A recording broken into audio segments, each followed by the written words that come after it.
माध्यम से, इस कार्यक्रम के माध्यम से आपको ये बताना चाहते हैं, आपको ये सुनाना चाहते हैं कि जिस महादेव की पूजा, जिस पशुपतिनाथ की पूजा कई हजार वर्षों से हमारे आपके बीच होती चली आई है।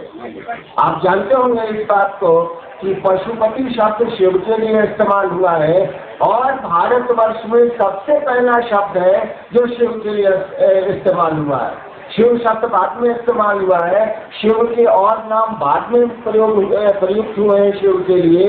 इस पूरे भूखंड में, भारत भूखंड हो या अगल का जितना भी क्षेत्र था या है, उसमें पशुपति शब्द सबसे पुराना है। करीब 10,000 11,000 साल हो गए हैं। शिव के लिए ये पहला शब्द है जो शिव के लिए इस्तेमाल किया गया हमारे साहित्य में या हमारी खुदाइयों में या हमारे जो जमीन के नीचे से सामान पहले के मिले हैं उसमें यही हमको मिला है। और यह सबसे पुराना शब्द है पशुपति। पशुपति सबसे पुराना शब्द है जो शिव के लिए इस्तेमाल हुआ है। क्यों इस्तेमाल हुआ है सोचा कभी? शिव को पशुपति नाथ कहा जाता है। पशुओं का जो मालिक है उसके भी नाथ है वो। पशुओं का जो पति मैंने राजा, पति मैंने मालिक, पशुओं का जो पति है उसके भी वो नाथ है, उसके भी वो मालिक हैं। पशु किसको कहते हैं? पशु उसको कहते हैं जो अपने शरीर की वृत्तियों के तहत चलता है। भूख लगेगी भोजन करेगा, प्यास लगेगी पानी ढूंढेगा। एक कल्पना करिए तो एक कुत्ता ससुराल गया, हम जानवर की बात कर रहे हैं, पशु की बात कर रहे हैं। एक कल्पना करिए, चलिए हम लोग सोचते हैं एक कुत्ता ससुराल गया। हम भी ससुराल जाते हैं, आप भी जाते हैं जिनकी शादियां हुई। हम लोग ससुराल जाते आते भूख लग जाती है तो गाड़ी से गए तो हमारा तो ससुराल और जंगल में है, 6-7 किलोमीटर जंगल में जाना पड़ता है। कुछ मिलता उल्टा उस समय तो और कुछ नहीं था। जाते जाते भूख लग जाती है। अभी जा रहे हैं ससुराल, बस की लंबी यात्रा है, यहाँ से जा रहे हैं विराटनगर। अब विराटनगर जाने में भूख तो लग जाएगी। कहीं कुछ अगर मौसम ठीक रहा तो मिल भी जाएगा, अगर बारिश हो रही है तो कुछ मिलेगा भी नहीं। आपको खूब भूख लगी है, उधर से ससुर जी आके पूछ रहे हैं क्या हाल है मेहमान, कैसे हैं आप? और आपके पेट में चूहा नहीं हाथी कूद रहा है कि जल्दी से कुछ खाना मिले। उधर से सास आके पूछ रही है बउआ कैसे हैं आप बोल रहे हैं जी माँ जी ठीक है। उधर से साला आके पूछ रहा है क्या है, मस्ती है ना? हाँ भैया मस्ती है। कोई नहीं कह रहा है अभी खाने की बात, अभी तो हाल चाल चल रहा है और आप चुपचाप बैठे हैं, ससुराल गए हैं, इज्जत का मामला है। साला बोले कैसे आदमी की भूख लगी है, पहले खाना तो दोनों यार, बाद में हाल चाल पूछना, कोई नहीं बोलेगा। आगे वो कुकुर गया ससुराल, उसको लग गई भूख।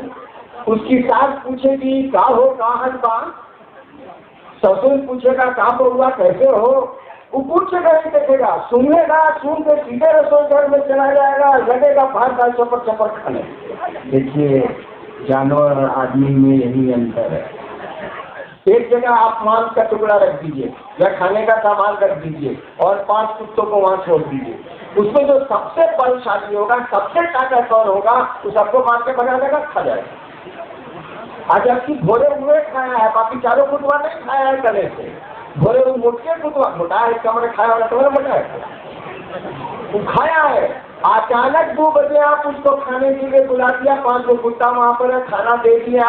देखिएगा जो सबसे ताकत वाला भोरे भर पेट खाया है उन सबको हम करके सांस निकाल के भगा देगा, आपके साथ खाना खा जाएगा। आप खाना रख दीजिए 5 आदमी के बीच में, आप 5 आदमी के बीच में भोजन रख दीजिए।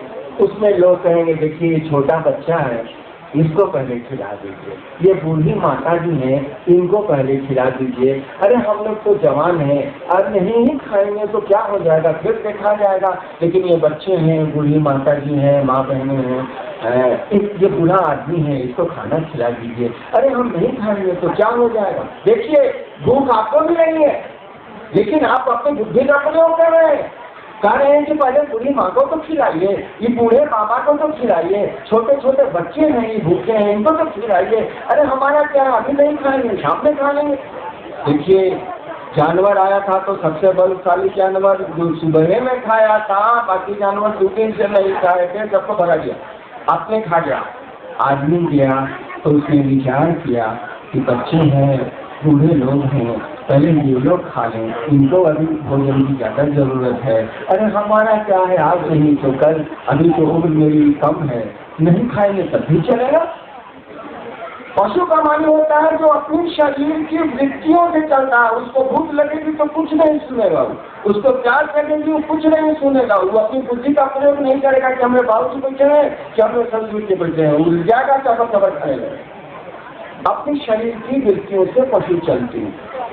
शिव को पशुपतिनाथ कहा गया है। पशु का हुआ जो पाशों से बंध हो, जो बंधनों से युक्त हो, बंधन शरीर के बंधन में उसका मन चलता है। पशुपति हैं, यानी वो पाशों के बंधन के मालिक हैं। शिव को ऐसे नहीं कहा जाता है he god of all gods, he king of all kings, he is guru of all gurus. कहा जाता है कि वो राजाओं के राजा है, वो गुरुओं के गुरु है, वो देवताओं के देवता है, शब्द ही बोलता है महादेव। पशुपतिनाथ का मानी हुआ कि वो जो शरीर को नियंत्रित करते हैं लोग अपने मन से, इच्छाओं के बाद भी, शरीर की आदतों के बावजूद भी जो लोग अपने शरीर पर नियंत्रण रखते हैं, अपने बंधनों पर नियंत्रण रखते हैं, वो उसके भी नाथ हैं, वो उसके भी मालिक हैं। और शिव के लिए प्रयुक्त यह शब्द बड़ा पुराना है। इससे पुराना शब्द शिव के लिए भारत के इतिहास में, भारत के भूभाग के इतिहास में, अगल बगल के देशों के इतिहास में नहीं है। Pashupatinath is the oldest word जो यूज हुआ है, जो प्रयुक्त हुआ है शिव के लिए। उसके बाद जब वेद आए थे तब रुद्र शब्द का प्रयोग शिव के लिए हुआ और वेदों में रुद्र शब्द का प्रयोग आया। वेदों से पहले पशुपति शब्द का प्रयोग शिव के लिए हुआ है। उस नगरी में हम आप हैं, अपना सौभाग्य मनाइए, अपनी तकदीर मनाइए कि इस पशुपतिनाथ के क्षेत्र में हम आए हैं और उन्हीं की चर्चा करने आए हैं, उन्हीं की बात करने आए हैं। ऐसा सौभाग्य कम लोगों को मिलता। इसलिए मैंने कहा कि शांत होकर थोड़ी देर बैठ जाइए। क्या लगता है 30-40 मिनट के बाद तो हम भी रवाना होंगे, आप भी रवाना होंगे, फिर कभी दिल मिलेंगे तो मिलेंगे, अन्यथा कहाँ मिलना होगा। हम लोग कह रहे थे कि जो पशुपतिनाथ है उसके बारे में जैसे हमने बता दिया कि ये सबसे पुराना शब्द है जो शिव के लिए इस्तेमाल हुआ है भारत के साहित्य में। उस समय साहित्य था ही नहीं, उस समय न कोई जाति थी न कोई धर्म था। जो शिव का इतिहास है, जब से शिव की पूजा का प्रचलन हमारे यहाँ है तब से, उस समय से यहाँ कोई नहीं था। द्रविड़ थे, ऑस्ट्रियन, जो इतिहास पढ़े हैं लोग, द्रविड़ थे, ऑस्ट्रियन थे, मंगोल थे, यहाँ के पुराने आदिवासी थे। उस समय तो न कोई धर्म था, न कोई जाति थी, कुछ नहीं था। ये क्लान थे, क्लान जिसको कहा जाता है, विभिन्न वर्ग के लोग थे, ऑस्ट्रियंस, मंगोल्स और द्रविडियंस, ये लोग। खैर इतिहास की बात है, इससे क्या छोड़िए इसको। बहुत पहले से हमको आपको पता है कि ये पशुपतिनाथ देने वाले का नाम है। बहुत पहले से पता है कि आशुतोष है। आशुतोष शब्द का हमारे आपके शब्दकोश में अर्थ है जो शीघ्र प्रसन्न होता है।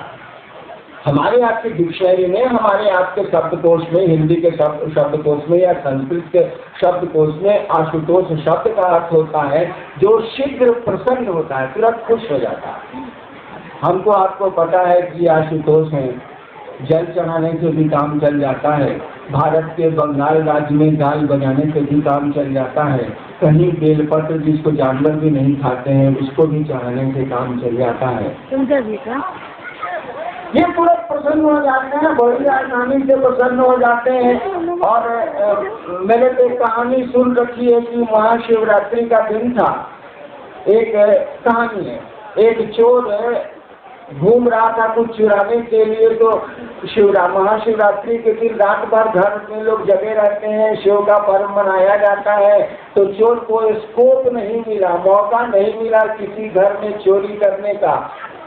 चला गया मंदिर की तरफ गया तो देखा कि मंदिर में कोई नहीं है, रात का 1-2 बज रहा है, लेकिन मंदिर खुला हुआ है। महाशिवरात्रि का दिन था, मंदिर खुला हुआ। उसने सोचा कि शिवलिंग के ऊपर जो पीतल का सुंदर घंटा टंगा हुआ है, चले इसी को खोल लेते हैं, कुछ तो माल मटेरियल मिलेगा। अब वो चढ़े कैसे, खोले कैसे, ऊंचाई पर घंटा था, काफी दूर चुराने ही आए तो कौन सिद्धांत पकड़ना है, शिवलिंग पर चढ़ गया, घंटा खोल। कहानी कहती है कि महादेव खुश हो गए, बोले कि साला हम पर सब चढ़ाता है, ये अपने ही को चढ़ा दी, जे ले जा जो। देखिए, शिव की ये कहानियां हमारे आपके बीच में हैं, जो बतलाती हैं कि वो तो घंटा नहीं है, कुछ भी दे सकता है। रावण को त्रैलोक की शक्ति उसने दी। जो कहानी है भैया सच है क्या है हम नहीं जानते हैं, जो पढ़ा है या आपने पढ़ा है। रावण ने त्रैलोक की शक्ति पाई शिव से, भगवान विष्णु ने चक्र सुदर्शन पाया शिव से, श्री कृष्ण की राय पर अर्जुन ने पशुपदार्थ पाया शिव से, शुक्राचार्य ने संजीवनी विद्या ली भगवान शिव से। तो लेने का सिलसिला बड़ा पुराना है और उनके देने का भी सिलसिला बड़ा पुराना है। तो हम आप उनके लेने देने में क्यों पड़े, हमको भी जरूरत होगी कि दे करेंगे, मांगते करेंगे, आदमी है क्या करे, के देगा, वो ईश्वर है, इसीलिए जो दे सकते हैं उतना कोई नहीं दे सकता। इसीलिए जान लीजिएगा, कुछ शब्द है जो शिव के लिए इस्तेमाल होते हैं, बाकी किसी देवता के लिए इस्तेमाल नहीं किए जाते। अघोरेश्वर मात्र शिव के लिए इस्तेमाल होता है, अर्धनारीश्वर मात्र शिव के लिए इस्तेमाल होता है, महाकाल मात्र शिव के लिए इस्तेमाल होता है, महामृत्युंजय मात्र शिव के लिए इस्तेमाल होता है। अन्य ढेर सारे शब्द हैं जो शिव को छोड़ के किसी देवता के लिए इस्तेमाल भूभाग में नहीं होते, हमारे यहाँ नहीं होते, हम लोग नहीं करते हैं। कुछ शब्द हैं जो शिव के लिए होते हैं। उन शब्दों की अगर आप व्याख्या करें, उन शब्दों पर आप विचार कर लें, महाकाल शब्द पर आप सोच ले जरा सा, अघोरेश्वर शब्द पर सोच ले जरा सा, महामृत्युंजय शब्द पर सोच ले आप जरा सा, आपको तुरंत लग जाएगा ये तो भगवान का नाम है, ये तो ईश्वर का काम है, ये तो परमात्मा का काम है। हम आप सोचते नहीं है, इसीलिए डर होते हैं। आप उस शब्दों पर विचार करिए। चलिए वो शब्द ले क्या, इतना समय तो नहीं है, जैसे महाकाल शब्द ले लीजिए, मात्र शिव के लिए इस्तेमाल होता है। महाकाल शब्द का अर्थ क्या होता है, सोचा करिए। वह जो काल की परिधि से बाहर हो, अकाल, सिखों में है ना अकाल का, अकाल और महाकाल एक ही चीज है। महाकाल कहते हैं जो काल से परे हो, जो समय से परे हो, जो अकाल हो, जिसमें काल सत्ता ही नहीं हो, समय सत्ता ही नहीं हो, उस सत्ता को महाकाल कहते हैं। काल कब शुरू होता है, समय कब शुरू होता है? अरे 1948 के अंत में हम पैदा हुए, समय शुरू हो गया, गिनती शुरू हो गई, 60 में भी आप प्रकार से रिटायर किए, 61 उम्र गई, गणना शुरू हो गई। अगर मैं पैदा नहीं होता तो गणना कहाँ से करते भाई साहब, नहीं कर पाते हम आप। यानी जब भी कोई चीज दिमाग में या इस भौतिक जमाने में, इस संसार में बढ़ेगी, समय लागू हो जाएगा। सृष्टि जैसे शुरू होगी, समय लागू हो जाएगा। जैसे कोई चीज बनेगी, यह अक्षर 100 अक्षर, डेट ऑफ मैन्युफैक्चरिंग जहां पड़ा, डेट ऑफ एक्सपायरी पढ़ना ही पड़ना है। डेट ऑफ मैन्युफैक्चरिंग जिस सामान पर पड़ा, बनने की तिथि, उसी समय लिखा जाएगा इसके मिटने की भी तिथि। इसीलिए देखिए हम लोग रामनवमी मनाते हैं, जन्माष्टमी मनाते हैं, भगवान राम का जन्मदिन मनाते हैं, भगवान कृष्ण का जन्मदिन मनाते हैं, शिव का जन्मदिन मनाते हैं भाई साहब? नहीं मनाते। शिव का बियाह का दिन मनाते हैं। हमारे भारत सरकार में किसी के बियाह के दिन की छुट्टी नहीं मिलती है, कोई हो, जन्म की छुट्टी मिलेगी, बियाह के दिन की छुट्टी नहीं मिलेगी। क्या करेगी भारत सरकार? उसको पता नहीं है कि महादेव का जन्म हुआ था कि नहीं हुआ था, और जब जन्म नहीं हुआ था तो कोई मरेगा कहाँ से? काकी चक्की चंटा में कौन पड़ेगा, चला बियाह का दिन दे दो। और महाशिवरात्रि की छुट्टी हो गई, होती है सब सरकार में होती है, सब जगह होती है। तो काल तभी लागू होगा। काल की पैदाइशी होती है, काल की शुरुआती होती है, काल पैदा ही होता है जब कोई चीज बनेगी। यानी ये सृष्टि बनी होगी तो काल बना होगा, समय बना होगा। कौन सी बनेगी तो समय का मतलब होगा। जब ये सृष्टि बनी होगी, कहा जाता है उपनिषद में, इच्छा मात्र प्रभो सृष्टि, ये पूरी की पूरी सृष्टि उस परमात्मा की मात्र इच्छा है। एक बात बताइए तो, सामयाना क्या है, ये हवाई जहाज क्या है, ये पानी का जहाज क्या है, ये इतना सामान जो बना दिए हैं, कौन सी से बनाए हैं भाई साहब? मात्र आदमी की इच्छा ने इन चीजों को बना के रखा है। हम लोग स्कूल में पढ़ते थे, all bear cattles were first air cattles. School में हम लोग पढ़ते थे कि जितने आप सचमुच के महल देख रहे हैं, एक दिन कल्पनाओं के महल थे कि नहीं थे? आप आदमी ने सोचा होगा कि नहीं सोचा होगा, तभी तो बनाया होगा। जैसे जैसे जरूरत पड़ी वो बनाता चला गया। ठीक उसी तरह से इस संसार में हमने आपने जो कुछ भी बनाया है वो हमारी इच्छा का परिणाम है, ठोस इच्छा का परिणाम है, संकल्पित इच्छा का परिणाम है। कहा जाता है कि ये संसार भी उस शिव की इच्छा का प्रतिफल है, उस शिव की इच्छा का ये परिणाम है। It is the mental projection of that cosmic father. ये जो दुनिया है, ये जो संसार है, उस शिव की मात्र इच्छा है। हमारे शास्त्र, हमारी उपनिषद कहती है, इच्छा मात्र प्रभु सृष्टि। ये जो सृष्टि है वो उस प्रभु की मात्र इच्छा है, मात्र इच्छा है। उसने इच्छा की होगी, जैसे मन में इच्छा की होगी, और फिर उसको उसकी इच्छा में और होने में अंतर नहीं आता। हमारी इच्छा और होने में अंतर आता है, उसकी इच्छा और होने में अंतर नहीं आता। जैसे उसने इच्छा की होगी, समय लागू हुआ होगा, सृष्टि बनी है, खंड खंड टूटेगी, खंड खंड रहेगी। कहा जाता है कि उत्पत्ति, स्थिति और लय तीनों क्रम एक साथ चल रहे हैं, पल प्रतिपल। उत्पत्ति भी हो रही है, पल प्रतिपल, स्थिति भी है, पालन करना, स्थिति भी है, पल प्रतिपल, और विनाश भी है, पल प्रतिपल। लगातार चल रहा है, चल रहा है, चल रहा है, यानी सब कुछ चल रहा है। उसकी इच्छा मात्र से सृष्टि हुई और समय चल रहा है। समय बताएगा क्या टूटा है, कब टूटा है, क्या बना है, कब बना है, ये समय बताएगा। कहा क्या वो महाकाल है, यानी सृष्टि की इच्छा के पूर्व वो है वो, यानी सृष्टि नहीं किया तब भी शिव है, और इसीलिए शब्द का इस्तेमाल किया गया महाकाल। वह शिव अकाल है, समय वहाँ लागू नहीं होता है। समय लागू सृष्टि के बाद होगा, कोई चीज बनेगी तब लागू होगा।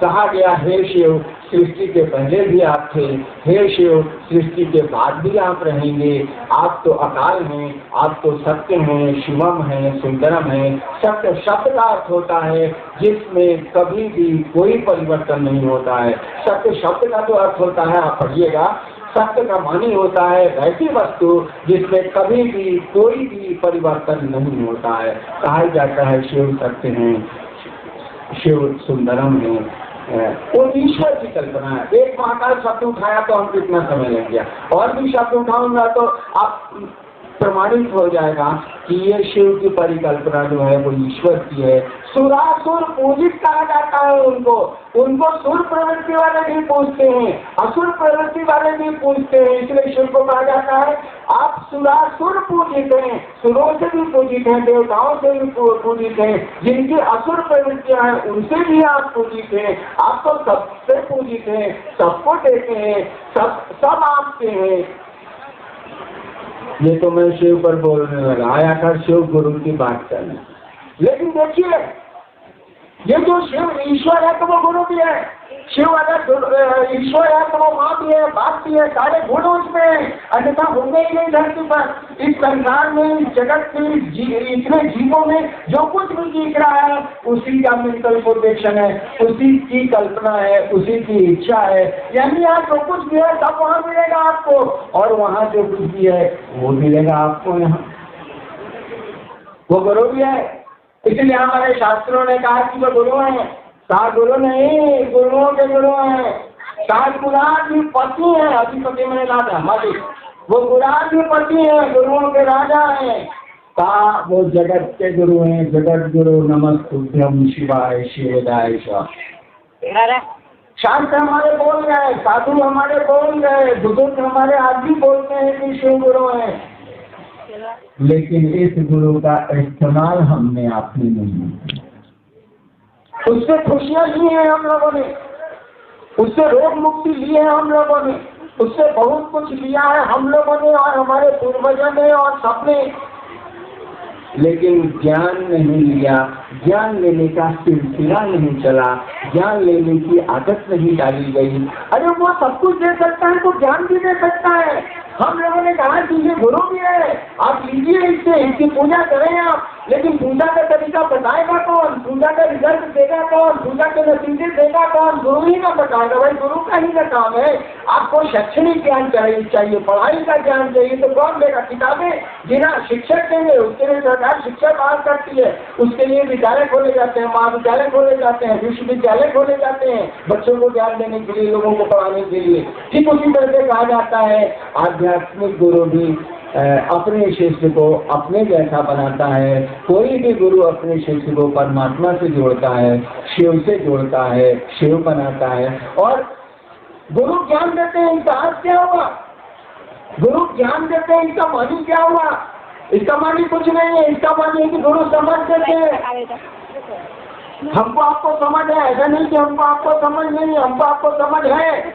चिनिया बादाम से लेकर के कपड़ा खरीदने की समझ, लेकिन अपने बारे में समझ भैया नहीं है। खबर है, सूचना है, समझ नहीं है। अब काठमांडू है, 3 दिन का मेरा नेपाल का प्रोग्राम इस देश काठमांडू है, तो मैं बहुत खुश हुआ। यहाँ पशुपतिनाथ का मंदिर है, मुझको बड़ा अच्छा लगता है।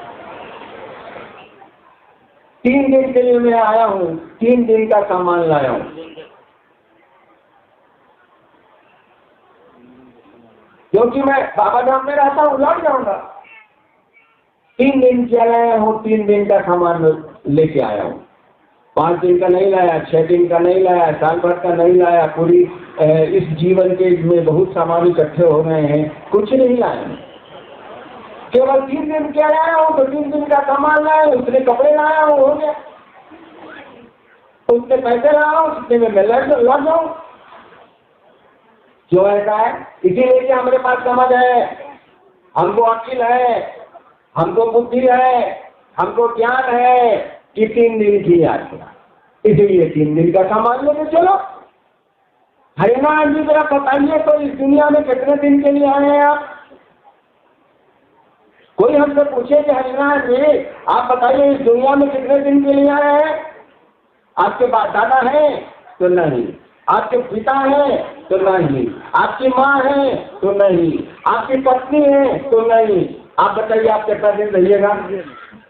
हे जब जाना ही है तो इतना सामान काले इकट्ठा किया है या नहीं? बताइए तो जरा। हे राम राम राम, बोझा हो जाएगा बोझा। 3 दिन के लिए आप इस पवित्र नेपाल की यात्रा में आए हैं और 30 दिन का सामान लेके आए हैं। साला तब तो ड्रॉप करना पड़ेगा, भारी बोझा हो जाएगा। सारे लेके आए भाई साहब, 3 दिन के लिए आना था तो 30 दिन का क्यों लाए? इस जिंदगी में हम लोग कितने दिन के लिए आए हैं हरिनारायण जी को नहीं पता, क्योंकि सांस मेरी नहीं है, क्योंकि खून शरीर में जो दौड़ रहा है मेरी ताकत से नहीं दौड़ रहा है। दिल जो धड़क रहा है, जान लीजिएगा दिल्ली एक ऐसी चीज है, आज की एक ऐसी चीज है आदमी की जो कभी नहीं रुकती है। माथा रुक जाएगा, ब्रेन रुक जाएगा, हार्ट नहीं रुकता है। जिस समय रुक जाएगा मामला खत्म हो जाएगा। 3 मिनट ही रिकवरी में लगता है। 3 मिनट से ज्यादा अगर हार्ट रुक गया खत्म मामला, फिर रिकवर नहीं होगा। फिर नहीं, कैसा हम सुने, मैं डॉक्टर तो हूँ। इसलिए कि सांस मेरी नहीं है, हमारे पूर्वज गए हैं, लेकिन समझ नहीं आ रही है बात। बहुत कम दिन के लिए दुनिया में हम लोग आए, छोटी छोटी यात्राओं में हम लोग आए हैं, लेकिन ऐसा हम लोग यहाँ रहते हैं जैसे यही रहना है, यहाँ से जाना ही नहीं है। और ये समझ में बात आ जाए कि यहाँ से जाना है, अगर ये साफ समझ में बात आ जाए कि 3 दिन की यात्रा में आए हैं या 2 दिन की यात्रा में आए हैं या 1 दिन की यात्रा में आए हैं या 80 साल की यात्रा में आए हैं, फिर तो जाना है, तो हंगामा कम हो जाएगा, शोर कम हो जाएगा। सोचेगा आदमी कि कितने दिन के लिए आए हैं भैया, क्यों किसी से झगड़ा करें? तुम्हें लगे तुम ही खुश रहो ना। यहाँ तो हम लोग परदेसी हैं, आए हैं, चले जाएंगे। बाबा सब लोग खुश रहो, सब लोग खुश रहो। अरे क्या है, 2 वक्त की रोटी मिल जाती है, काम चल जाता है। शरीर ढकने को कपड़े मिल जाते हैं, काम चल जाता है। ठंड में छिपने को कोई जगह मिल जाती है, काम चल जाता है। यहाँ तो काम चलाओ व्यवस्था ही नहीं करनी है, क्योंकि कोई यहाँ रहेगा ही नहीं तो क्या करना है यहाँ? क्यों यहाँ परमानेंसी ढूंढनी है? क्यों यहाँ स्थायित्व ढूंढना है? चलो हम भी और स्थायी हैं, सामान तो इकट्ठा करेंगे, सामान हो सकता है कुछ दिन और रह जाए, लेकिन हम आप तो न रहेंगे ना। यहाँ हमारे पूर्वज चले गए, हम आप भी नहीं रहेंगे। गुरु इसी समझ को देते हैं। जैसे ये गुरु के पास आप जाएंगे, धीरे धीरे ये समझ होगी, और जैसे जैसे समझ होगी आपका व्यवहार बदल जाएगा, आपका आचरण बदल जाएगा, आप जो बातचीत करते हैं उसका लहजा बदल जाएगा, आपकी कोशिशें बदल जाएंगी। आपको लगने लगेगा राना नहीं देश वीराना है।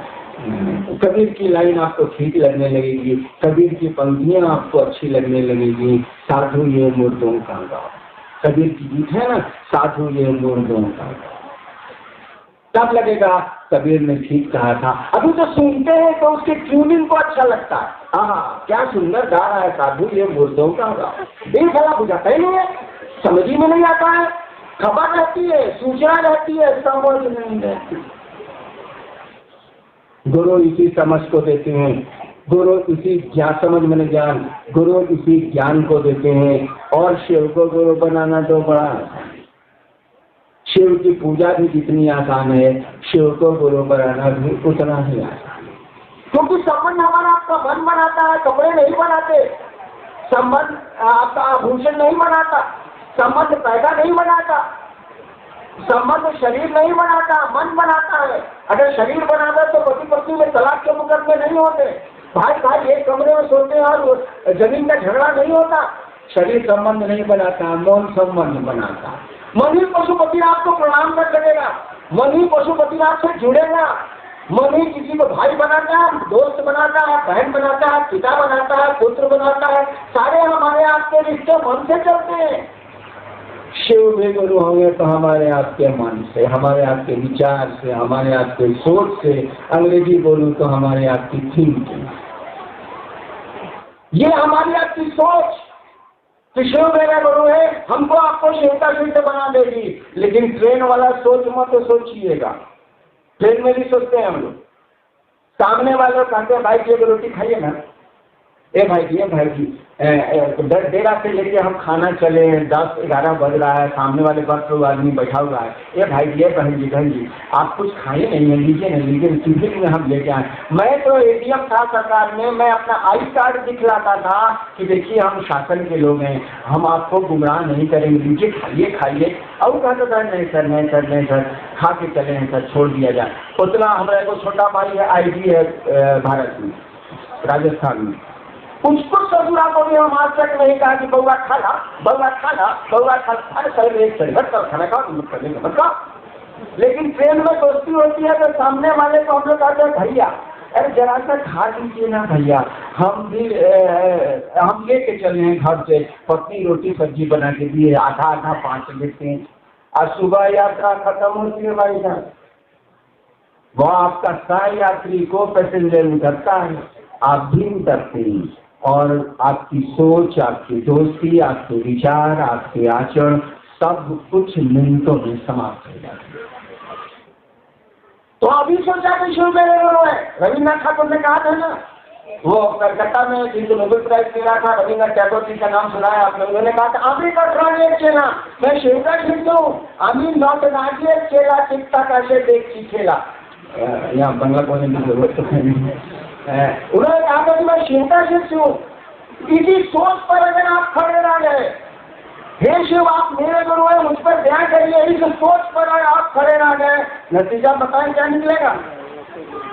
आज से 34 साल पहले आरा के गांधी श्मशान में, मैं उस समय पटना में लॉ कॉलेज का विद्यार्थी था। आज से 34-35 साल पहले आरा के गांधी श्मशान में 2 बजे रात में, श्मशान में अकेले जाएगा, थिएटर थोड़े के 5 साथी के साथ जाइएगा, सिनेमा हॉल थोड़े। मैंने सोचा था कि गुरु भगवान होता है तो भगवान गुरु काहे नहीं है। क्यों सोचा छोड़ दीजिए, लंबी कहानी हो जाएगी। मैंने केवल सोचा था कि गुरु भगवान होते हैं, तो भगवान गुरु क्यों नहीं है। हमने सुना था, समझा नहीं था। अभी तो महाकाल समझा दिया आपको। उस दिन कुछ नहीं जानता था मैं। 15 साल स्मशान की साधना करके आया था मैं, मुझको कुछ पता ही सब नहीं था। सुना था मैंने कि शिव को ईश्वर कहा जाता है, भगवान कहा जाता है, भगवान समझा जाता है। शिव को ईश्वर ही नहीं परमेश्वर कहा जाता है, महेश्वर उनके लिए शब्द का प्रयोग हुआ है, महा ईश्वर शब्द का प्रयोग हुआ है। सुना था, समझा नहीं था। इसी सुनने पर हमने सोचा कि गुरु भगवान होते हैं, तो भगवान गुरु क्यों नहीं है। भगवान मैंने सुना था कि महादेव को कहते हैं, मैंने महादेव को गुरु मान लिया। लेकिन माना तो माना भैया, सोचा तो सोचा मैंने। उसके बाद फिर नौकरी में आ गया, सरकार में डिप्टी कलेक्टर हो गया। लेकिन सोचा तो सोचा, फिर इस पर बदला नहीं मैं। कितनी तलखियां देखी, कितनी परेशानियां देखी, क्या नहीं देखा। पुराने गुरु भाइयों ने देखा है मुझको कष्ट सहते हुए। काट चुकी है, उसकी व्याख्या करेंगे तब तो रात हो जाएगी। मैंने सोचा तो सोचा, खड़ा रह गया। भाई साहब 32 साल नौकरी के बाद आपके पास बैठा हूँ, वो भी प्रशासन में था, छुट्टियां कम मिलती हैं वहां। और आज करोड़ों शिव के हैं कि नहीं है। देश विदेश बाहर करोड़ों शिव को अपना गुरु मानने वाले लोग हैं कि नहीं है। मात्र मेरी सोच ने इतना असर डाला। आप भी सोचिएगा और सोच के खड़े रहिएगा तो मन आपका शिव सिद्ध हो जाएगा। आपके विचार आपके भाव में बदलते हैं। दोस्ती का विचार दोस्ती के भाव में बदलता है, मोहब्बत का विचार मोहब्बत में बदलता है, शिव शिष्यता का विचार शिव शिष्यता में बदलेगा। और शिष्य आप बन जाइए, बाकी काम गुरु जी का है। आपको लग जाएगा कि हमारे साधुओं ने, हमारे शास्त्रों ने, हमारे बुजुर्गों ने गलत नहीं कहा है कि ये शिव गुरु है, जगत गुरु है, आदि गुरु है, गुरुओं का गुरु है। और जगत गुरु को गुरु बनाना है, किससे पूछने जाइएगा। जगत गुरु का मान्य होता है, जगत में जितने लोग हैं, इस संसार में जितने लोग हैं, उनको पूरा का पूरा हक है, अधिकार है कि उस शिव को अपना गुरु बना सके। पूछने की जरूरत ही नहीं है, किसी से परमिशन लेने की जरूरत ही नहीं है। मन में संकल्प ले लीजिए अभी से कि हे महादेव आप मेरे गुरु हैं, आप हम पर दया करें। गुरु तलाशी थोड़े चला इधर देना मांगेगा भाई का, हे शिव आप मेरे गुरु है, दया कर दीजिए मुझ पर। वो बोलने की जरूरत नहीं है, बोलने से क्या होगा। मैं को हटा दीजिए तो आपको लगेगा कि हम बुदुर कर रहे हैं, सुनाई पड़ेगा थोड़े। ये तो माइक के चलते, लाउड स्पीकर के चलते आप मेरी आवाज सुन रहे हैं, तो बोलने की भी जरूरत नहीं है। लेकिन मन बोलता है तो बोलता है। बॉम्बे में बेटा बीमार पड़ा है, माँ उसकी माँ परेशान हो रही है, उसके बाप को कहती है कि जरा फोन लगाइए, बेटवा का हाल चाल लीजिए। और मालूम हो जाता है कि उसको बुखार लगा है। मन की परेशानी माँ की बता देती है कि उसके बेटे की तबीयत खराब है। मन की गति बहुत तेज है। मन ही मन उस शिव को प्रणाम करिए और कहिए कि आप मेरे गुरु हैं। छठा भगवान तो ही नहीं आगे करेंगे, नहीं हो करिएगा तब हो रहेंगे। हे शिव आप मेरे गुरु हैं, हम पर दया करें। लेकिन उस सोच पर रहिए, खड़ा रहिए। वो जब भी मौका मिले, हम लोगों ने कहा कि आप 3 काम करिए इस सोच पर खड़ा रहने के लिए। उस शिव से मनी मन दया मांगिए। जब मौका मिले उस शिव के गुरु स्वरूप की चर्चा करिए और उस गुरु को प्रणाम करिए। आप चाहें तो नमः शिवाय से प्रणाम कर सकते हैं। आपका गुरु शिव ही आपके गुरु हैं, शिव ही देवता है, शिव ही महाकाल है, महामृत्युंजय है। कौन सी नहीं है, जितना नाम है सब उन्हीं का नाम है। 3 काम करिए, अपनी सोच पर खड़े रहिए। धीरे धीरे आपका मन फिर से होने लगेगा। वो दानी महादेव भी है, वह ज्ञानी महादेव भी है। अदान बिना ज्ञान के दीजिएगा, हमेशा खतरा बना रहेगा गड़बड़ का। रावण कहानी है ना कि रावण ने त्रैलोक्य की शक्ति मांगी। बाप रे बाप क्या होता है सोचिए जरा। त्रैलोक्य की शक्ति मांगी, यानी जिस शक्ति पर पूरा त्रैलोक सृजित होता है, रहता है, टूटता है, जिस मेंटल पावर पर, जिस मानसिक इच्छा पर शिव की त्रिलोक बनता है, 3 लोक बनते हैं, रहते हैं, टूटते हैं, उसकी शक्ति मांगी। उसको चिंता कर वो उसका डिमांड था। और शिव ने कहा जो कहानी है, शिव ने कहा कथा। नतीजा क्या निकला, बचाने को ही रोन हारा। शक्ति मांगी उसने, शक्ति को संचालित करने का ज्ञान ही नहीं मांगा। भाई साहब मालिक मांग लिया आपने, इसके ऑपरेशन का ज्ञान ही नहीं मांगा। ये आपके लिए भारी हो जाएगा, पूजा हो जाएगा, हुआ है। अरे भैया मैकुआ मांगे हैं तो ऑपरेटर भी मांग लीजिए ना भाई। कहा मोटरसाइकिल दहेज पे मांगे हैं तो किसी को कहिए सिखा देगा।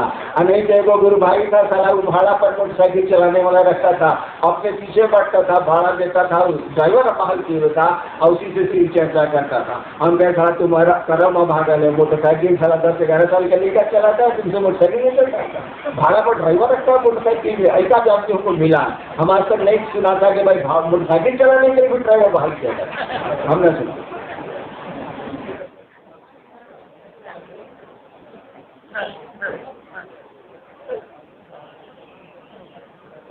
और दुनिया में कोई आदमी शिव को अपना गुरु बना सकता। अरे मोने से ना बनाना है भैया, मन में सोच लेना है, और जहां सोचना है सोचिए, को सचिवालय में सोचिए, कार्यालय में सोचिए, शौचालय में सोचिए, शिवालय में सोचिए, जहां मन करे वहां सोचिए। सोचने में क्या लगा भाई? यही कि हे शिव गुरु कुछ नहीं करता है। गुरु आपको शिव से जोड़ता है, कोई गुरु होगा जान लीजिएगा। गुरु आपको अपने शिष्य को शिव से जोड़ता है। शिव में गुरु होंगे तो आपको शिव से ही जोड़ेंगे, उस महादेव से ही जोड़ेंगे, उस ईश्वर से ही जोड़ेंगे। कहा जाता है ना कि गुरु शिष्य को ईश्वर बनाता है, ईश्वर से जोड़ता है। कौन शरीर में टूटेगा? महादेव गुरु मिल जाने का सांप लपटा जाएगा। जिन शरीर नहीं जुड़ता है, पत्नी से भी नहीं जुड़ता है, भाई से भी नहीं जुड़ता है, बाप से भी नहीं जुड़ता है, बेटे से भी नहीं जुड़ता है मन। संबंध बनाता है मन, रिश्ते बनाता है मन। महादेव से भी रिश्ता बनाएगा हमारा आपका मन। उस महादेव से दया मांगिए, उस पशुपतिनाथ से दया मांगिए कि हे सरकार हम पर दया कर दीजिए ना, हम आपके चेला है। अगर भगवान का बोल रहे हैं आपका गान से भगवान हट रहा है, वो तो रहने करेगा, गुरु से रहने करेगा। वो थोड़े आपके कहने से नहीं माने फिर तो हट जाएगा, वो तो रहने करेगा। लेकिन हम आप उस लाभ से वंचित हो जाएंगे। हमने कहा कभी महादेव से लेते हो भाई, क्लास करो ना, जोड़ो ना, उससे ज्ञान भी मांग लो ना, दान तो मिल जाएगा। ज्ञान के लिए ज्ञान की मानसिकता में जाना होगा। एक बाप अपने बेटे को, अपने 5 बेटों को अपने चीजों का, अपनी संपत्ति का 5 बंटवारा पूरा का पूरा ईमानदारी से कर सकता है, लेकिन वह पिता बहुत बड़ा इलाके का शिक्षक है, वह ज्ञान नहीं बांट सकता अपने बेटे को, उसके टुकड़े टुकड़े वो नहीं कर सकता। जब तक कि कोई नेता उससे ज्ञान लेना नहीं चाहेगा, वो ज्ञान दे ही नहीं सकता है। ज्ञान बांटा नहीं जा सकता है, धन बांटा जा सकता है, संपत्ति बांटी जा सकती है, ये चीजें बांटी जा सकती हैं। ज्ञान बांटने के लिए तो आपको ज्ञान की लेने की मानसिकता में जाना होगा। आप मुझको सुनना ही नहीं चाहते तो मैं कैसे सुनाऊंगा? बताइए जरा। मैं आया था तो क्या बोला? मैं बातचीत करने आया हूँ, आप खुद ही बात करेंगे तो मैं चला गया तो मैं यहाँ क्या करूंगा? आप सुनना नहीं चाहेंगे तो कोई आपको कैसे सुना देगा?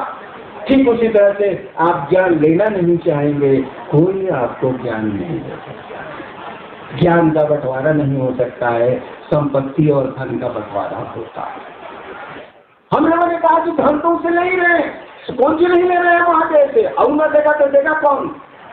महादेव है, वो तो वही दे ही सकता है, वही महादेव देंगे। जीवन वही दे सकता है, मृत्यु से मुक्त वही कर सकता है, सब कुछ वही कर सकता है।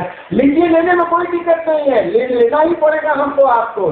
भाई साहब एक और विषय बढ़ा लीजिए, ज्ञान। अगर रावण ने मांगा होता कि त्रिलोक की शक्ति को संचालन करने का ज्ञान हमको दे दीजिए तो रावण ईश्वर हो जाता। आज गालियां उसको नहीं पड़ती, भगवान हो जाता वो, क्योंकि वो मांगता किस त्रिलोक की शक्ति को संचालित करने का ज्ञान मांगा ही नहीं। तो दानी तो कुछ बोलेगा नहीं, जो मांगेगा तो दे देगा। गुरु भी दानी होते हैं, लेकिन वह विवेकपूर्ण दान देते हैं। दूसरा दानी अपने दान में विवेक नहीं रख सकता है, कोई दानी हो ही नहीं सकता है अगर अपने दान में वो विवेक रखेगा। कहा जाता है कि गुरु से बड़ा दानी कोई नहीं होता है, क्योंकि वह ज्ञान का दान देते हैं, बुद्धि का ज्ञान देते हैं, समझ का ज्ञान देते हैं और समझ कर देते हैं। समझ के गुरु से ज्यादा शिष्य को हो ही नहीं सकती, तभी कहा जाता है वो गुरु नहीं है शिष्य। आपने कुछ जिज्ञासा भेजी है, 1-2 करता हूँ। चलो,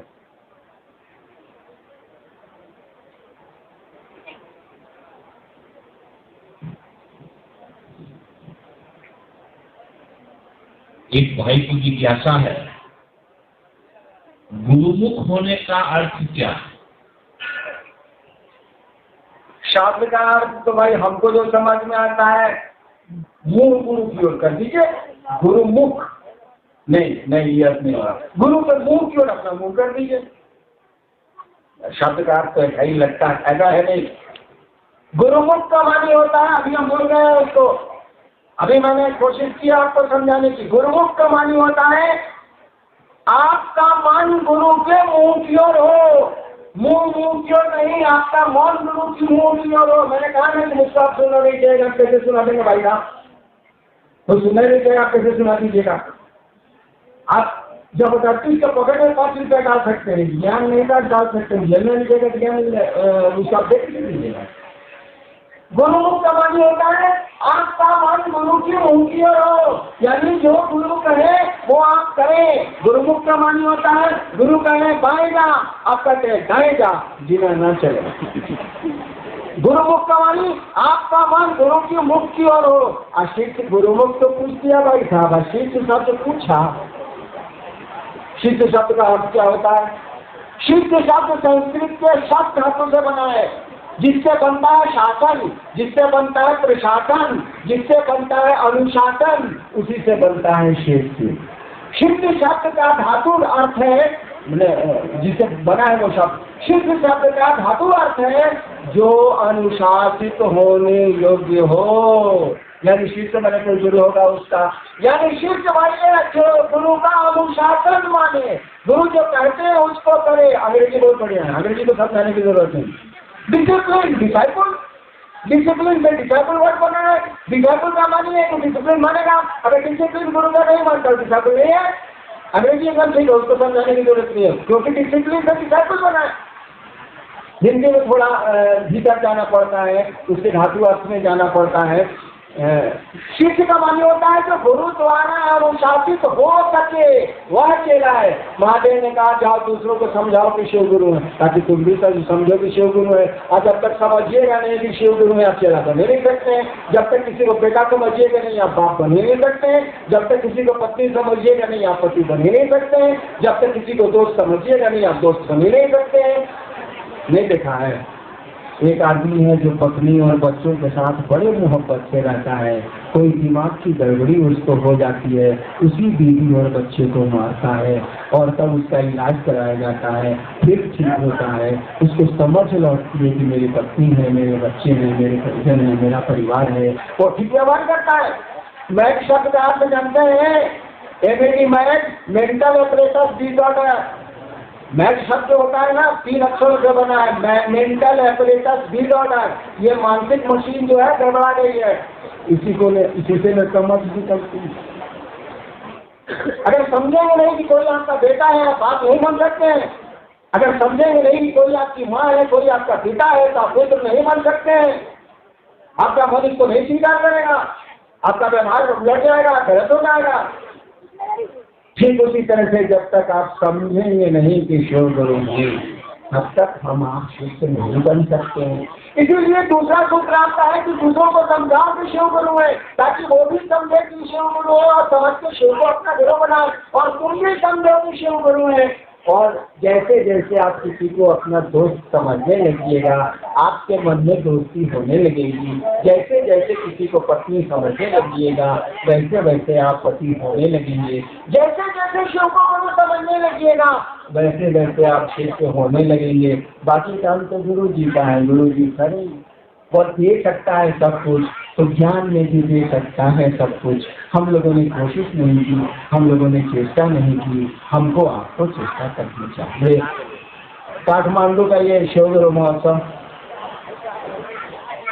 मेरा अहोभाग्य, मेरा बहुत बड़ा सौभाग्य कि मुझको सुअवसर मिला कि इस पशुपतिनाथ के प्रांगण में, पावन प्रांगण में, पवित्र नहीं पावन प्रांगण में मुझको उस पशुपतिनाथ की ही चर्चा करने का मौका मिला। वो गुरु हैं, इसका सुअवसर मिला। मैं प्रणाम करता हूँ उस पशुपतिनाथ के चरणों में, और आपके भी चरणों में प्रणाम करता हूँ, क्योंकि आपने अवसर दिया मुझको चर्चा करने का, बुलाया मुझको काठमांडू।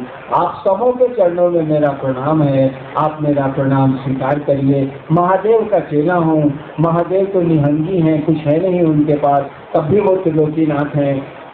महादेव का लेकिन चेला हूँ, क्या दे सकता हूँ आपको, लेकिन देता हूँ आपको थोड़ा सा सुख, थोड़े आपके दुख कम हो जाएं, फिर जीवन आपका शिवमय हो जाए और शिव सचमुच में आपके गुरु हो जाएं।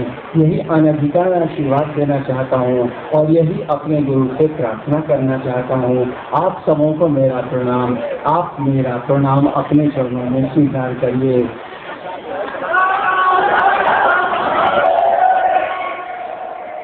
शब्द का अर्थ होता है शब्द धातु से बना है। इसका अर्थ होता है जो अनुशासित हो सके वह शिष्य है। अंग्रेजी बहुत अच्छी है, अंग्रेजी में कोई दिक्कत नहीं। डिसिप्लिन और डिसाइपल, डिसिप्लिन से डिसाइपल बन गया। डिसाइपल वही है जो गुरु का डिसिप्लिन माने, तो डिसाइपल जो गुरु कहते हैं वो करे, वह डिसाइपल। शिष्य शब्द का भी अर्थ होता है जो गुरु का अनुशासन माने वही शिष्य है। यानी गुरु जो कर्म को करिएगा तब ना, तभी तो नतीजे आएंगे। हमें बनेगा कि पहले उस महादेव को गुरु बनाइए, उस महादेव को गुरु बनाने में लगता नहीं है। परिचय तो हमारा आपका बड़ा पुराना है।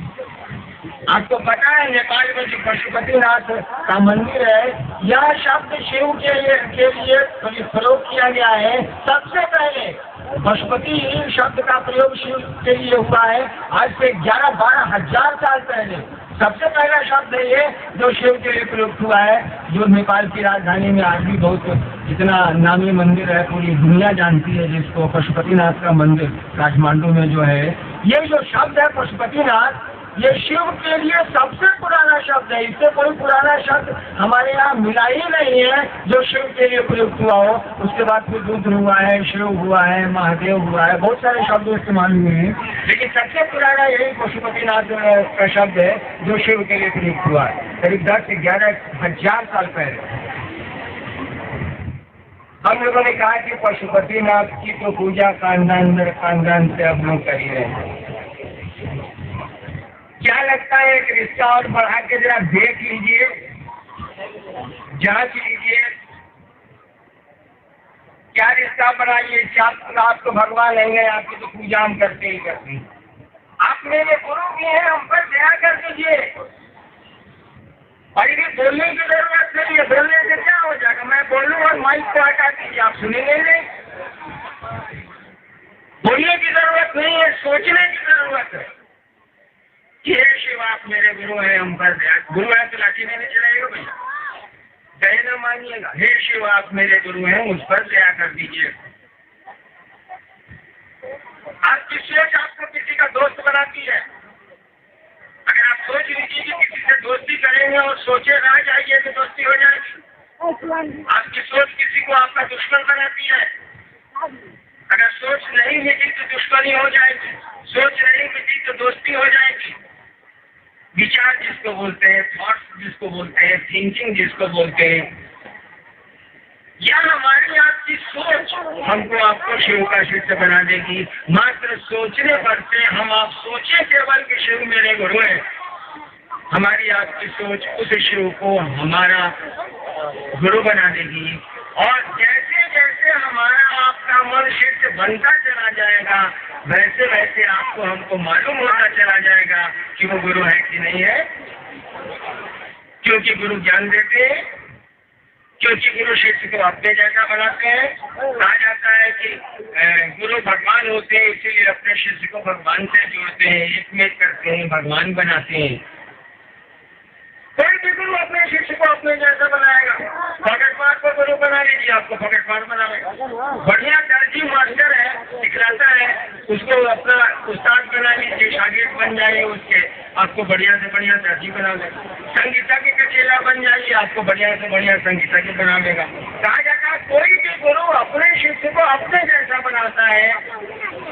गुरु को भगवान कहा गया है, गुरु साक्षात परब्रह्म, गुरु को भगवान कहा गया है। इसीलिए कहा जाता है कि गुरु अपने शिष्य को ईश्वर से जोड़ते हैं, भगवान से जोड़ते हैं। हम लोग कोई बहुत बड़ी बात कहने नहीं आए, ऐसा नहीं कि कोई नई बात कर रहे हैं हम लोग। मैं आपको बताऊं कि जब बिहार में मैंने शुरू किया था ये कहना कि भैया शिव को अपना गुरु बनाइए, तो अमूमन लोग, सामान्यतया लोग ये कहते थे कि हम जानते हैं कि शिव गुरु है, जानते हैं कि शिव गुरु है, तो माने काहे के लिए? अमूमन लोग कहते थे। और मेरे पिता मर गए, दुनिया से चले गए, बिहार राज्य के शिक्षा विभाग के डायरेक्टर थे, वो दुनिया से चले गए, बड़े हो गए थे, जाने ही। उन्होंने आज तक शिव को गुरु नहीं माना। पूरी दुनिया में मैंने ही शुरू किया ये बात कि शिव को गुरु बनाया जाए, और मेरे ही पिता ने शिव को गुरु नहीं माना। वो कहा करते थे कि हरिंद्रानंद जी, आपके पैदा होने के पहले से मुझको मालूम है कि शिव गुरु है, आपके कहने से मैं कैसे मान लूं? जब मैं उनको समझाता था तब वो कहते थे कि आपके पैदा होने के पहले से मुझको मालूम है कि शिव गुरु है, जगत गुरु है, आदि गुरु है, आपके कहने से मान ले। हम कहते थे वहां तो मानिए क्या लगता। एक दिन हमरे फेरा में पड़ गए थे बाबू जी, मैं था मजिस्ट्रेट पटना शहर का, पटने जिले का। वो आए, बोले कि हमको थोड़ा सा ट्रबुल है, फल्ला डॉक्टर से दिखला दीजिए। तो पटना में मजिस्ट्रेट को बड़ी काम रहता है, राजधानी है ना, बड़ी काम रहता है। मैं बोल गया, बोलता चला गया, तो 3 दिन बीत गए। 3 दिन के बाद उन्होंने हमसे कहा कि गजब आदमी है साहब, वो डॉक्टर को बोल रहे हैं दिखलाने के हिसाब दिखलाते कह रहे हैं। हमको बाबू जी दिखला देंगे, क्या दिक्कत है, दिखला देंगे, बहुत कोई खास ट्रबुल तो आपको नहीं है। बोले हमको दिखा दीजिए। हमका बाबू जी आपको मालूम है कि जिस डॉक्टर के नाम आप ले रहे हैं बढ़िया डॉक्टर है? बोले हाँ बढ़िया डॉक्टर है। हम कहा कि आप जानते हैं कि बढ़िया डॉक्टर है? बोले हाँ जानते हैं बढ़िया डॉक्टर है। हम कहा कि जब जानते करते हैं तो दिखाने का जरूरत। तो मेरे बाबू जी ने कहा कि आप बेहुदा हैं। हम कहा जी हम तो कई ऐसी बेहुदा है, लेकिन हम कहते हैं कि शिव गुरु है, हम मानिए ना। तो आप कहते हैं जानते करते हैं तो माने का है। हम कहा कि जानते करते हैं कि डॉक्टर बढ़िया है तो दिखाए का है, छोड़ दीजिए। तो 4 को गाली सुनने को मेरे बोले पे होता है आप। हम कहा कि वो काम पैदाइशी है, मेरे पैसे से तब से होता है। देखिए ये लोग पीपुल लोग हमारे यहाँ कहा जाता है from king to kitchen boy, राजा से लेकर रसोईया तक इस बात को जानते हैं कि शिव गुरु है। लेकिन जानने से क्या हो जाएगा? एक आदमी है जिसके माथे में बहुत दर्द है, आप कह रहे हैं कि ये हम डॉक्टर हैं भाई साहब, ये डेस्प्रिन की गोली है, आप खा लीजिए पानी में घोल के, आपका माथा का दर्द ठीक हो जाएगा। तो कहता है जानते हैं डेस्प्रिन से माथा का दर्द ठीक होगा। आप कह रहे हैं हम डॉक्टर हैं, MBBS है भाई, हम डॉक्टर हैं, खा लीजिए ना। कहता है कि हम जानते हैं कि आप डॉक्टर हैं, MBBS हैं, तो खाते काहे नहीं है? भैया हम जानते हैं कि आप डॉक्टर हैं, डेस्प्रिन से माथा का दर्द भी ठीक होता है, तो खाइए ना भाई साहब। तो नहीं हम जानते करते हैं कि डेस्प्रिन से माथा का दर्द ठीक हुए, दूसरे का माथा का दर्द ठीक होगा, खाना ना पड़ेगा, कभी नहीं देखो। तो शिव गुरु है, हम जानते हैं, आप जानते हैं। मैंने शिव को गुरु माना था। मैंने जब शिव को गुरु माना था आज से 34-35 साल पहले, मैं पटना विश्वविद्यालय में लॉ का विद्यार्थी था। आगरा के गांधी स्मशान में वहाँ एक जिला है, उस समय उसका नाम था शाहबाद, अब गया भोजपुर। आरा जिला जिसको प्रशार का नाम है आरा, पटना से 50 किलोमीटर पश्चिम है वो शहर। तो वहाँ मैं स्मशान की साधना करता था, बहुत दिनों से करता था, बहुत छोटे से करता था मैं।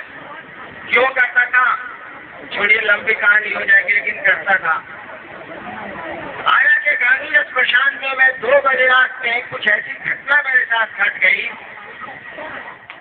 कि मैंने अचानक मेरे दिमाग में एक ख्याल आया। बोल रहे थे कि सोचिए, अचानक मेरे दिमाग में एक सोच पैदा हुई, एक ख्याल पैदा हुआ, एक थॉट पैदा हुआ। क्या पैदा हुआ? गुरु भगवान होता है तो भगवान गुरु काहे नहीं है? बस इतनी सी बात। कारण जो भी हो, कारण तो होगा ही होगा।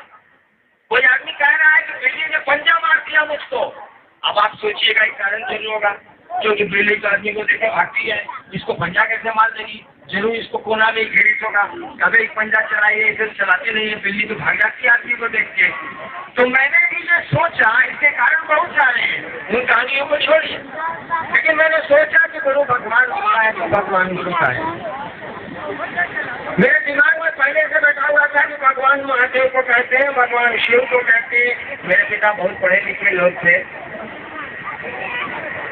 वो अक्सर मेरी माँ को कहता है कि सबको मतलब नहीं था, मैं तो स्मशान का की साधना करता था, स्कूल जाता था, कॉलेज जाता था, रात में स्मशान काटता था। हाँ, जिनके साथ में स्मशान काटता था वो बैठे हुए हैं मंडल का, तो हम जो कॉलेज में टीचर थे इनको भी फंसा के हम ले जाते हैं। चलिए मतलब और बीच वालों का बैठाएंगे पहले की बात है, 67, 66 की बात। और मैंने सुन रखा था कि शिव को ईश्वर कहा जाता है, महेश्वर का सुन रखा था, समझा था नहीं।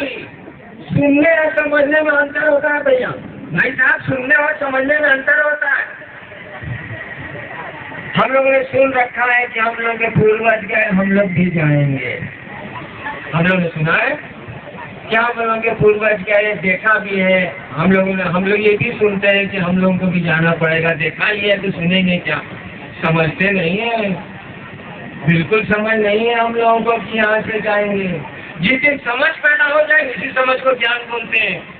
जिस दिन समझ पैदा हो जाएगी ना, शोर कम हो जाए, हमको आपसे लगेगा कि यहाँ तो यात्रा में आए हैं, ऐसा क्या हंगामा करना है, चलना है यार, अब कब चलना है कोई ठिकाना नहीं, लेकिन यहाँ घर द्वार तो नहीं है।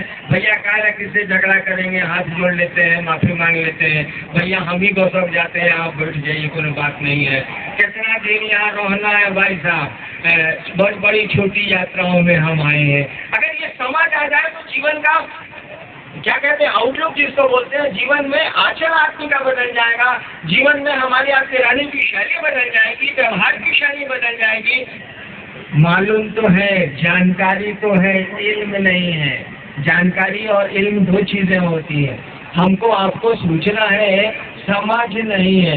समझ वैसे समझ है हमारे ना, घूम के अब घुस जाएंगे बिहार में हम आज या कल, आज तो नहीं या कल बिहार में घुस जाएंगे। 4 दिनों की यात्रा में 4 को पैजामा कुर्ता लेके आए, कितना का जरूरत है? बाकी कोई सामान नहीं लाए। मेरे घर में सामान तो होगा, 32 साल मैं शासन में रहा हूँ, सरकार ने तनख्वाह दिया है, अब पेंशन भी देती है। सामान तो मेरे घर में होगा, पलंग होगा, टीवी होगी, अलमारी होगा, सामान तो होगा। कहाँ लाए हम? इसीलिए कि मेरा दिमाग काम कर रहा था कि जाना है ऐसे और ऐसे घूम के चला आना। तो 4-5 दिन लगेंगे भाई साहब, तो 4-5 दिन का सामान ले लेते हैं। कोई हमसे पूछे कि अहिनान जी एगो बात तो बताइएगा, ये दुनिया में कितना दिन के लिए आए हैं? ये तो आप सोच लिया कि आप जा रहे हैं यहाँ तो 5 दिन में घूम आइएगा, 6 दिन में घूम आइएगा, उतना ही का इंतजाम करना है। जरा दुनिया का हिसाब कीजिएगा कि 6 दिन रहिएगा, कि 6 मिनट रहिएगा, कि 6 पल रहिएगा, कि 25 साल रहिएगा। हिसाब है बोलो। देखिए यहाँ माथा नहीं काम कर रहा, यहाँ समझ नहीं काम कर रही है। सामान पर सामान जुटाए चले जा रहे हैं, हम रहे या नहीं रहे, सब चीज रहना चाहिए बढ़िया बढ़िया। देखिए समझ नहीं काम कर रही है, अपनी यात्रा की समझ नहीं काम कर रही है, बाकी यात्राओं की समझ काम कर रही है। स्व की यात्रा, अपनी यात्रा कहाँ जाएगा हिनान जी जरा बताइए तो, कहाँ जाइएगा हिनान जी जरा बताइए तो, इस धरती पर आए थे काहे के लिए से बताइए तो। कोई उत्तर नहीं है हिनान जी के पास। यही उत्तर समझाते हैं गुरु। कहा जाता है कि गुरु ज्ञान देते हैं, ज्ञान बने समझ और कुछ नहीं। भगवान बुद्ध को ज्ञान हुआ, कहाँ सुनते हैं, बगल में तो लोग भी नहीं है। भगवान बुद्ध को बोध गया में ज्ञान हुआ था, सम्यक ज्ञान हुआ था। सम्यक तो पूरा, सम्यक शब्द का अर्थ होता है पूरा, कॉम्प्रिहेंसिव। सम्यक ज्ञान हुआ था, सम्यक ज्ञान माने पूरी की पूरी समझ आई थी, उनको समझ में आ गया था जीवन दुखम दुखम, जीवन सुख है सुख है दुख है। एक बार आनंद ने भगवान बुद्ध से पूछा, उनके भतीजा भी थे, भतीजा की चचेरे भाई थे अपने। भगवान बुद्ध से एक बार आनंद ने पूछा कि भगवान आप कहते हैं जीवन दुख है, आपको देखने से दुख नजर ही नहीं आता है। कहा जाता है कि भगवान बुद्ध की मुस्कुराहट गजब थी। वो मुस्कुराते थे तो कहट आती थी उनकी मुस्कुराहट गजब थी, इतनी आध्यात्मिक थी कि लोग दीवाना होते थे उनकी मुस्कुराहट पर। तो आनंद ने पूछा भगवान बुद्ध से कि भगवान आप कहते हैं कि जीवन दुख है, आपको देखने से, आपके जीवन को देखने से लगता ही नहीं है कि दुख है। भगवान बुद्ध ने कहा कि आनंद, एक बात बताओ, तुम एक घर में बैठे हो और तुमको अगर पता चल जाए कि इस घर में आग लगी है तो क्या करोगे? भगवान बुद्ध ने आनंद से कहा कि तुम एक घर में बैठे हो और तुमको ये जानकारी हो जाए, समझ में बात आ जाए कि इस घर में आग लग गई है, तुम क्या करोगे? आनंद ने कहा, भागेंगे, घर से निकल के भागेंगे, पहले अपने बच्चे के कमरे इंतजाम करेंगे बुझाने का, भागेंगे। भगवान बुद्ध ने कहा कि मुझको समझ में आ गई बात कि जीवन दुख है, तो मैं यहाँ खड़ा रहूंगा कि भागूंगा? जब मुझको समझ में आ गई बात कि जीवन मृत्यु है, जीवन दुख है, तो मुझ में कहां से मृत्यु ढूंढते हो, मुझ में कहां से दुख ढूंढते हो? मैं क्या समझ गया तो भाग जाऊंगा कि नहीं भाग जाऊंगा? तुम जान गए कि घर में आग लगी है तो घर से बाहर निकलोगे कि नहीं निकलोगे? मैं तो भाग गया दुखों से, मैं तो भाग गया मृत्यु से, तो मुझ में कहां से दुख खोजते हो? मुझ में दुख तुमको मिलेगा कहाँ? मैं तो जान गया, मुझको समझ आ गई, मुझको ज्ञान आ गया कि जीवन दुख है, तो मैं वहां खड़ा रहूंगा। घर में आग लगी है, तुम खड़े रहोगे वहां जलने के लिए कि भागोगे? भगवान बुद्ध ने आनंद को यही उत्तर दिया। तो इसको कहते हैं समझ, इसको कहते हैं ज्ञान। हम लोगों ने कहा कि महादेव से तो दान लेते ही, वो दानी तो है, ओढ़े दानी है, तो दानी कौन कहे उनको? ओढ़ा दानी है। हमने कहा कि वो ज्ञानी भी है, वो ज्ञान दाता भी है, वो केवल सुख संतान समृद्धि का दाता नहीं है, वो ज्ञान का भी दाता है, क्योंकि ईश्वर है। ईश्वर है तो उसको गुरु होना ही है, ईश्वर है तो उसको पिता होना ही है, ईश्वर है तो सृष्टि की सारी चीजों को उसमें होना ही होना है, अन्यथा हो ही नहीं सकती इन चीजें। हमने कहा कि उस शिव को जिसको बाबा के रूप में हम आप पूछते हैं, एक रिश्ता और प्लस करिए, एक रिश्ता घटाइए मत, रिश्ता बढ़ाइए, रिश्ता जोड़िए कि हे महादेव आप मेरे गुरु हैं, मुझ पर दया करिए। मत तो सोचिए, मैंने आज से 34-35 साल पहले सोचा था कि शिव को गुरु बनाएंगे, वो भी हमको तो मालूम नहीं था कि शिव गुरु होते हैं, हम तो भगवान समझ के उनको गुरु माना। 8 साल के बाद मुझको लोगों ने बताया कि शास्त्र और साधु और बुजुर्ग कहते हैं कि शिव गुरु है। मैं तो जानता भी नहीं था और किसी को कहता भी नहीं था। शिव को गुरु मानने के 8 वर्षों तक मैंने किसी को नहीं कहा, अपनी पत्नी को छोड़ के, कि शिव गुरु है। मैंने शिव को अपना गुरु बनाया है, इसीलिए नहीं कहा कि महादेव पर हमको भरोसा ही नहीं था।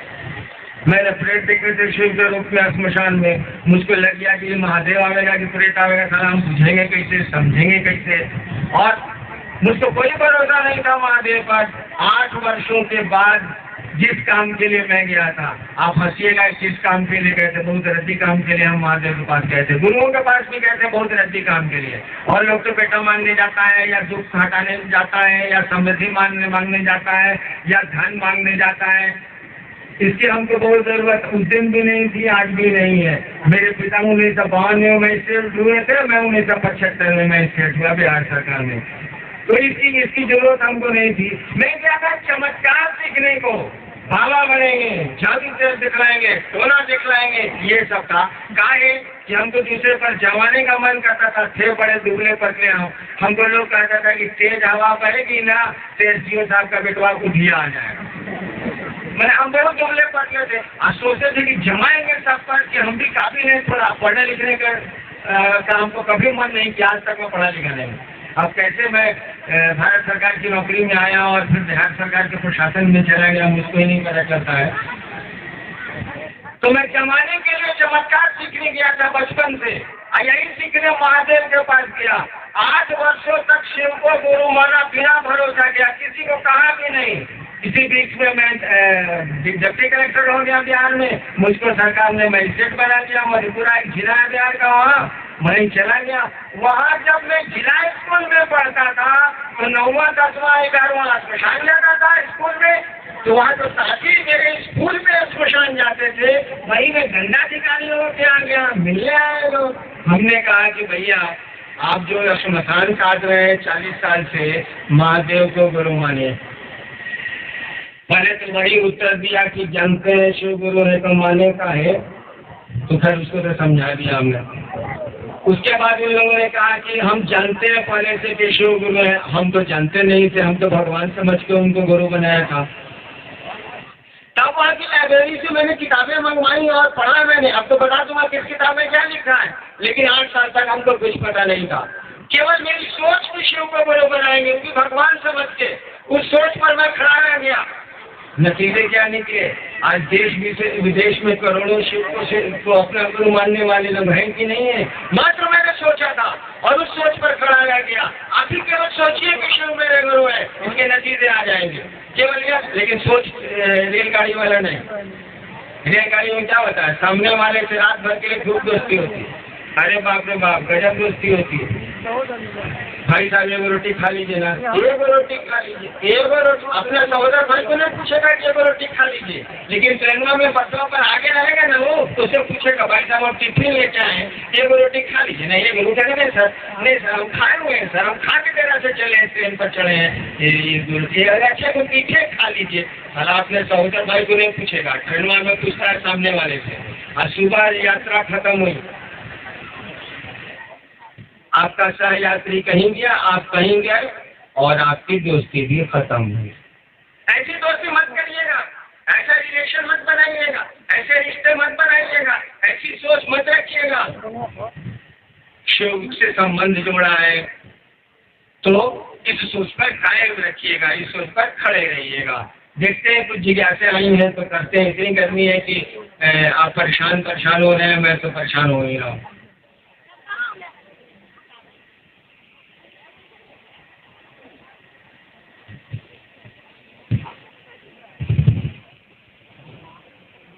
एक भाई की जिज्ञासा है कि शिव शिक्षता में दीक्षा का क्या विधान?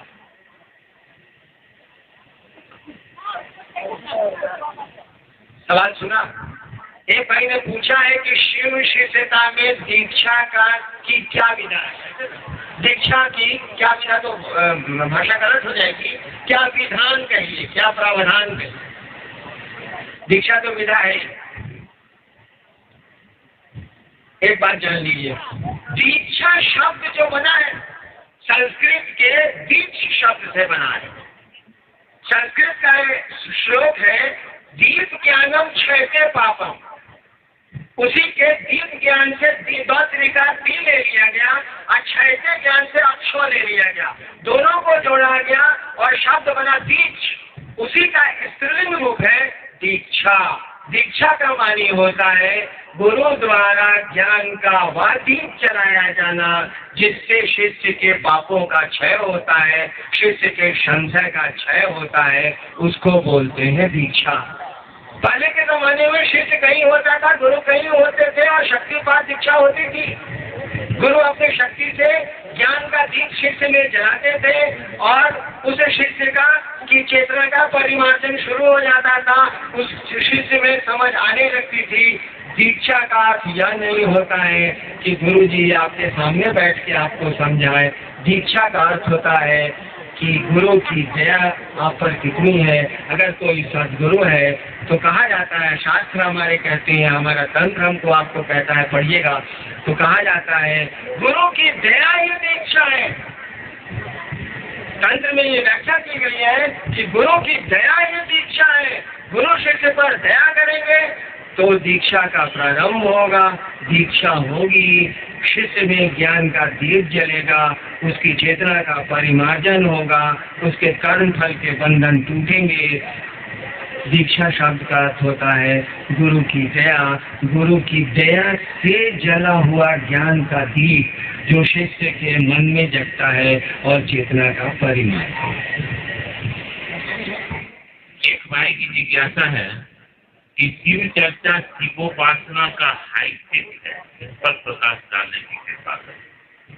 बड़ा हाईटेक शब्द का प्रयोग हो रहा है, जमाना ही आ गया हाई टेक्नोलॉजी का। एक भाई ने पूछा है कि शिव चर्चा जो हम लोग करते हैं, शिव गुरु की बात करते हैं, शिवोपासना का हाईटेक है, हाई टेक्नोलॉजी है, मतलब उच्च स्तरीय उसका एक स्वरूप है।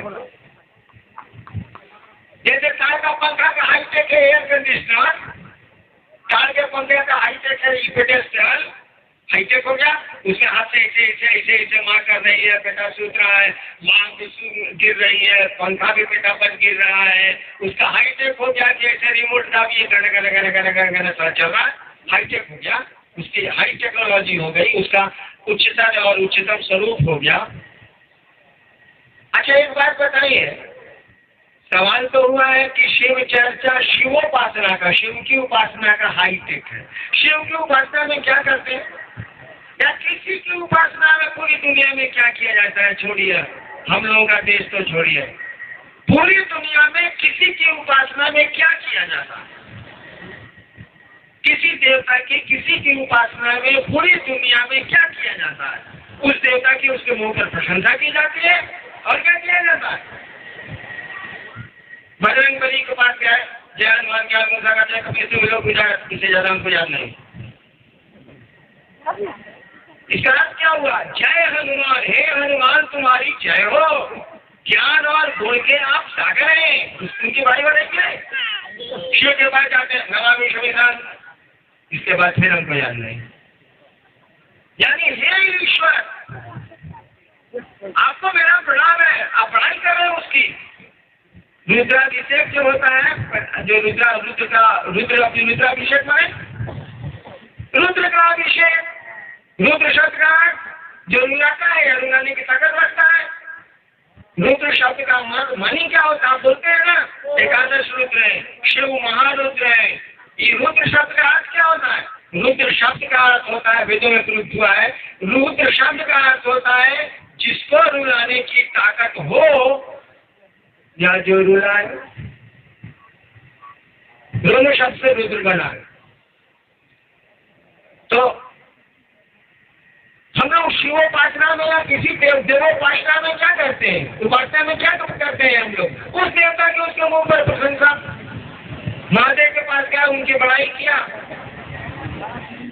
जिस देवता के पास गया उसकी बड़ाई किया, भगवती के सामने गया उनकी बड़ाई किया, और कुछ न कुछ तो जरूर मिलता है भाई साहब। इसीलिए 10-12 हजार साल का इतिहास तो पूजा का जरूर है। उस देवता की उसके मुंह पर बड़ाई करके हम लोग कुछ न कुछ तो हासिल करते हैं। पूरी दुनिया में पूजा का यही सनातन नियम है, हर जगह ऐसा ही होता है, सब जगह होता है। उस देवता की उसके मुंह पर प्रशंसा हमारी पूजा की पद्धति है, आदमी के पूजा की पद्धति है, और पूरी दुनिया में है।